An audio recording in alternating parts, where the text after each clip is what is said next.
So ayun na guys, na-finish na, tapos na rin namin pinturahan. Natapos din. So ito na guys, may gagawing spiral doon sa taas.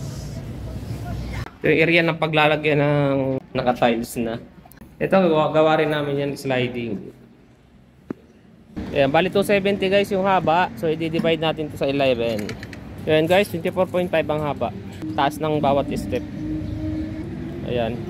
Ino-operate na ni Master. Master ano lang, medyo di nakikisama yung panahon sa amin guys. Parang uulan eh. Ano pala to? 4th floor. Nandito lang kami sa likod ng Wells Fargo. Andiyan lang pala yung Cognizant to. Saka ba salamin son? Oh, salamin oh. Baga ano kayo ng salamin nyo? Mahirap. So ayun na guys, i-set up na namin. Pagkatapos yan, i-divide yung height niya sa riser. Saka natin ano yan, kakapit na yung mga step. So since kanan yung entrance, yan pakanan yan. Kanan yung ano, railing. Kontrahan mo na yan dyan, no? Para di na siya ano, di na siya gagalaw. Gagalaw mo lang. Ala-ala na lang. Tapos brace. Ayan. Namin nabuo sa taas para pagbaba dito mamaya wala yung lalagyan. Ayan o. O salamin mo na na. Ang ganda-ganda yung salamin. Ba't ayaw mong isuot? Ha? Talsikan. Hindi naman nadikit yung ano dyan. Ewan, hassle sa kanila guys pagka yung ginagamit yung ganung ano, maskara. Ayun yung maskara kasi tinatago lang doon sa dulo. Yan yung solar mask automatic. Yan, tinatago lang yun. Ginagamit lang yan pagka ano. Pagka Tapos na. ayun, maganda rin yung suggest ni Uncle. Gagamit sa daw yung gagamitin pag tapos na. Ginuhitan mo yung 24.5 yung iswala. Yan kasi pwede ito guys sa simbolo niyan sa baba. Ayan o, may tiles na. So, siyempre, baka ma-reject yung gawa namin. Matalsikan yung tiles. Ako, mas marami pang babayaran. Kulang pa. Hindi rin to pwedeng assemble dun sa shop kasi ang daanan guys, oh, napaka-kitid ng daanan dito. Ang bigat.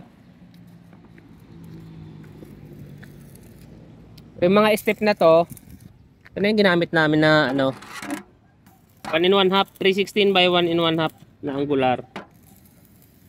Kasi medyo mahaba siya eh. Kaya matigas. Ito din, doon na namin to pinabricate sa shop. Lahat yan. Bali 10 step. Ito pala yung bagong team namin dito. Ano? Kahit saan pwede.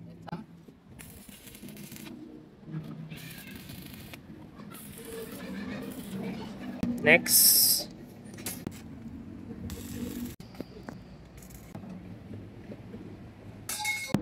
Oo na. Yung 10 steps.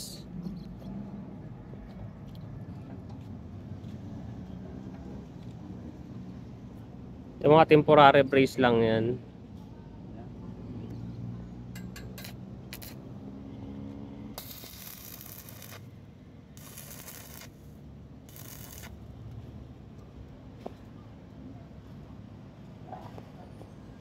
Iwasan lang dito yung mapipilipit yung step. Kaya pag assemble nito, flat siya. Hindi siya pilipit. Pag magkakapit na siya, ayan, ganyan na siya. Buo na.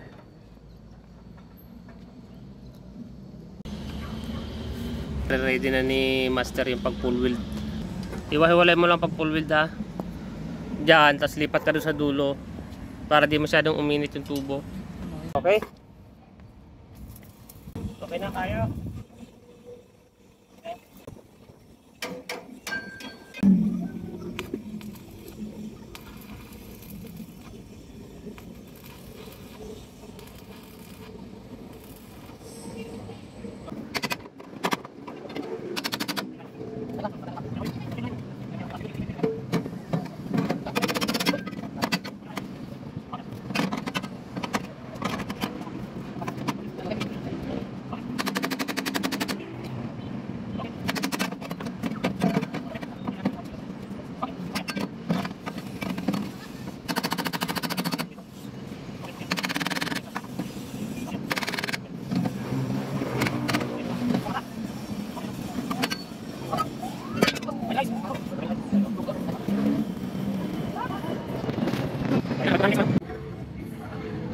Gabay.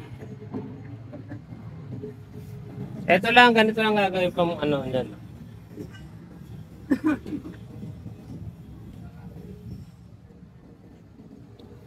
Tapos i-spot sa mga step. Ito lang gamit.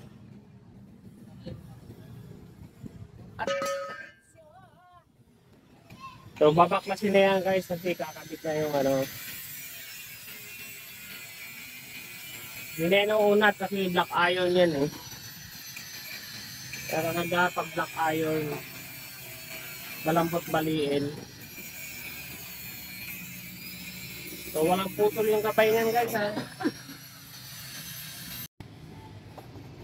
Yan na guys, nalagyan na namin yung square bar ng mga tungkod. So ayun na guys, naisalpak na namin yung gabay. Yan, ispat na lang ano. Pinuho muna yung mga ano niya. Ito bago nilalagay yung tubo.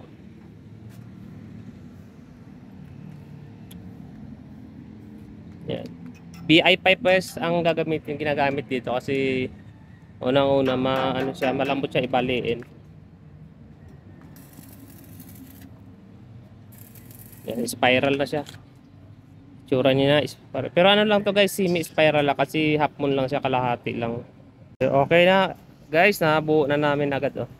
Within the day lang din, pero alas 3 na yata, mag break time muna kami. Ikutin mga noy. Sabit yata yung doon. Pero okay na yan, full weld na lang to guys. Yan o, mga ganyan lang tumingin sa kailangan pit na pit talaga. Para di mahihirapan yung ano, magwe-welding. Oro, plata, mata, oro, plata, mata, oro, plata, mata, oro, plata. So, plata siya guys.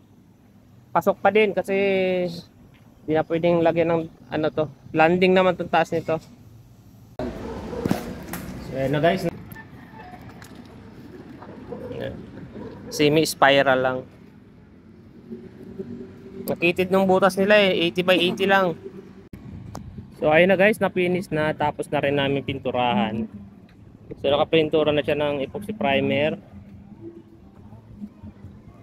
Ayan siya.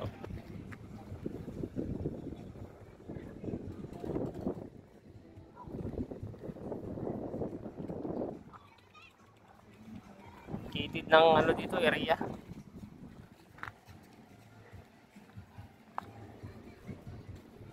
Yeah, baba tayo guys.